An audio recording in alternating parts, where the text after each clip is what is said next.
here with Dave Shackleton, the CEO of SISbio.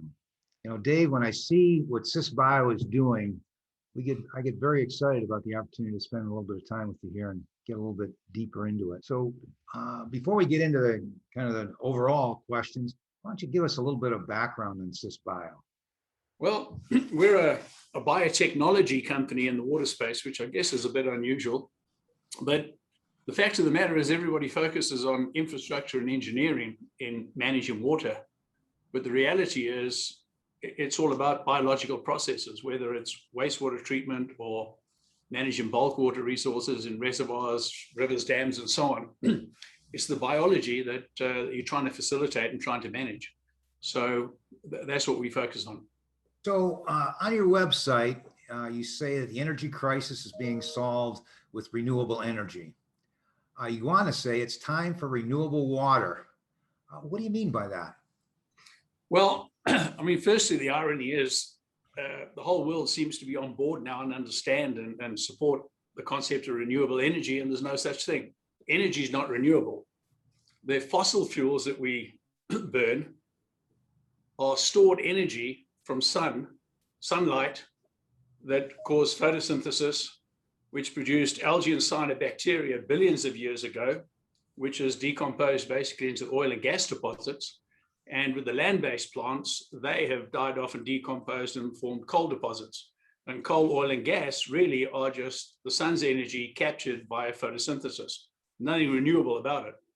What we're really talking about when we say renewable energy is we're bypassing that photosynthetic middleman, and we get in solar energy from the sun directly, or the sun causes thermal changes which cause winds, and we're using wind energy.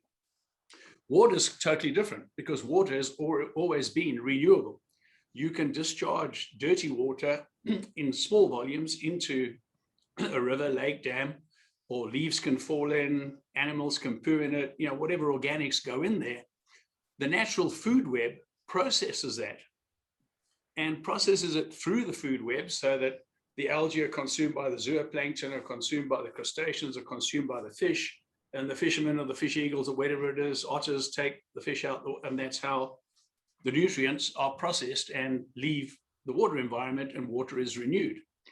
The problem is, in the last few hundred years with urbanization, population growth, and so on, that capacity of nature has been overwhelmed. So you've got this paradox of infrastructure where the more infrastructure we build to purify water, distribute it, process through wastewater treatment plants and so on, the residual nutrients, you might only have 5 milligrams of nitrate per liter, but if you're discharging 200 million liters a day, that adds up over 365 days, over years and decades.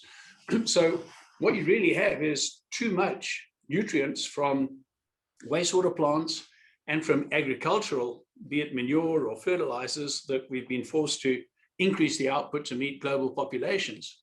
And those nutrient inflows cause blooms. And the effect of a bloom, whether it's aquatic weeds, algae, or cyanobacteria, it's really a nutrient capture mechanism. So the nutrients are quickly captured and converted into biomass. Now, if the food web cannot consume that bloom of vegetative matter as fast as it's produced, a lot of it dies off, sinks to the bottom, and decomposes. And you've now captured and deposited those nutrients in the sediment. And that nutrient-rich sediment stockpile is what builds up and builds up and builds up. It provides a rooting bed for invasive weeds, and it recycles nutrients to put enough algae and cyanobacteria in the water that when there's a nutrient influx, they bloom, they capture, and so on, and you have a positive feedback loop. And as long as you have that, you get to the point where that sediment nutrient stockpile is self-sustaining. And that's why, even though we're spending a lot of effort in trying to reduce nutrient inflows, that ship sailed. So many of our water bodies have sufficient in lake, in dam, in reservoir nutrient stockpiles in the sediment that they become self-sustaining. And over time, you shift from weeds and algae to cyanobacteria. They're able to dominate, because what you're really doing is turning the clock back and creating something that approximates the primordial soup that the cyanobacteria originally, amongst the first living organisms in the world, they bloomed, 2-3 billion years ago. And so that's really what's happening. So the only way to get back to renewable water is to understand the root causes and develop ways to support nature to increase its nutrient processing capacity so that those nutrients can be processed, the sediment can be worked off, the algae and the weeds can be controlled, the HABs can be prevented. And this is the sort of big irony. Everybody's concerned about HABs and saying there's a water shortage. And so often it's just happened down in West Palm Beach, Florida. The taps ran dry. There's no shortage of water. The water was so contaminated with toxic cyanobacteria, they couldn't produce it. So it's not really a water quantity problem. A lot of the water shortages, obviously a drought is different, but a lot of it is a water quality problem. You talk about that harmful algae blooms are busting out all over. And you say that we should be proactive. How does that work? How would we become proactive? Certainly, I grew up in Cleveland, Ohio, on Lake Erie, and I noticed that recently they're once again having a challenge on Lake Erie with algae that you can actually, they showed a photograph from space where you can see the algae and algae blooms in Lake Erie. So how could we be proactive? Well, I mean, a lot of it is about understanding the root causes. So for too long, too many people have been basically investing in future HABs. And what I mean by that is spending a fortune on herbicides, which kill weeds, which die at the bottom, decompose, add to the sediment nutrient stockpile. Algicides kill the algae and the cyanobacteria, they die, they go to the bottom, they decompose. You're capturing an increase in the nutrient stockpile. The same with the chemical precipitants that precipitate the phosphates, supposedly to lock them into the sediment, but it's not locked at all. It becomes remobilized and so on. Same now, people are coming out with ultrasonic devices that kill the cyanobacteria and the algae, but they also kill the Daphnia, which are part of the zooplankton, which you need in the food chain in order to clear the nutrients, compounding the problem.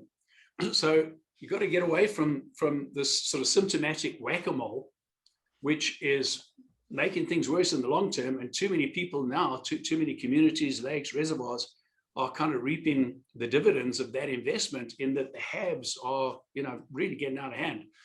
So what you have to do, like I say, is tackle it in a biological method, understand the root causes, which are stratification of the water column, deoxygenation of the benthic zone because of these organic sediments that are decomposing, digest and get rid of those sediments biologically, prevent conditions that favor HABs, and it's a systemic approach. By taking that proactive approach, getting control of the nutrient processing, you can prevent and suppress the HABs. And we've done that on a number of occasions around the world in a variety of environments, climates, sizes of lakes, dams, reservoirs, whatever. Good lead in there. Why don't you talk about one or two of the successes that SISbio has already had in this space? Because we're a kind of holistic approach, we do stuff in wastewater treatment plants. So we've had wastewater treatment plants that have been non-compliant for over 10 years in third world countries, which are receiving double their design capacity. We brought them into compliance and got clean water flowing out of them. What I often find personally more kind of gives me more satisfaction is when people start commenting about how the fish are back, the otters are back, the fish eagles are back. When you remediate these lakes and when you get the nutrient processing and the biodiversity restored and the fish come back, and then you start seeing the birds come back. Personally, I enjoy that. From a purely commercial point of view, we've had drinking water reservoirs that have been unable to produce compliant drinking water, safe drinking water for their communities. Not only have we improved the water quality so that they can produce safe drinking water, but we've improved the quality so much that they have halved their chemical cost of treatment of that water. Wow. Okay. In doing that, they were in a position where they were using so much chlorine that they were creating a lot of trihalomethanes and not compliant for those disinfection byproducts. We got them compliant for that. So that's also very interesting when you come in and people say, we've got an algae and a cyanohab problem, and you end up delivering, more fish, more predatory birds, and lower operating costs. So, trying to say, what are your favorite? It sounds like a trifecta win there. Yeah. That you're looking at. So have you been CEO of SISbio? What kind of pleasant surprises have you had since you've been in that role? I think from a personal point of view, my whole kind of philosophy and approach and so on is all about innovation, learning, and so on. And I've been with SIS.bio now in this role for 5 or 6 years, and like I say, it's the innovation, it's the out of the box thinking that enables us to do what we do. We're not kind of following the herd. We're not doubling down on what has been convention. We've got some really bright people. Our lead scientist has 2 PhDs, which means that I can claim that between him and I, we average a PhD each. And from those sort of guys through to guys in the field that are observing stuff in the field and saying, hey, this happened, that happened, and we feed that back. And it's all about learning and innovation. And that's what excites me. You established a partnership with Global Waterworks, with all the organizations that certainly are available to you. Why did you select Global Waterworks? When you go on the website and you see solving the global water crisis in a generation, that just tells me that is exactly what we're wanting to do. Mm-hmm. And it can't be done the way we're doing it now. We have to have radical innovation, which we believe we bring to the party. We also need people who have that sort of a mindset, that are prepared to say, we're going to make a global difference. We're going to do it at speed in a generation so that, our children, our grandchildren are going to be, in a way better position than we are now.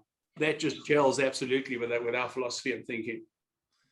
And just in this brief conversation, I can see the passion that you share in your objectives and in what you're doing, in the innovation, in the people that you're working with. So coming back to SISbio, why don't you spend a little bit of time on what are your objectives, say your short-term objectives, the 12 to 18 month kind of thing, and then your longer term objectives in the 5-year range. What do those look like? Well, grow. We see ourselves, although the core of the company, the heart of the company is companies that have been around for many years. So, we've got deep experience, where we really adopt the mindset and consider ourselves to be a 50-year-old startup. So we're very much in a startup sort of environment, and we're just looking to grow really, which grow geographically. We've got projects and stuff going in Europe, in Asia, in Africa, in the Americas, but grow, expand, and just get people to understand what we do and buy into it and let us get on with it. Well, we at Global Waterworks certainly want to work with you to get the word out, which your solutions are real, they're proven, and we agree 100% that we need to be proactive, not reactive. David, thank you so much for the time here. Look forward to working with you and witnessing the growth at SISbio. Thank you very much. Thank you, Frank. All the best.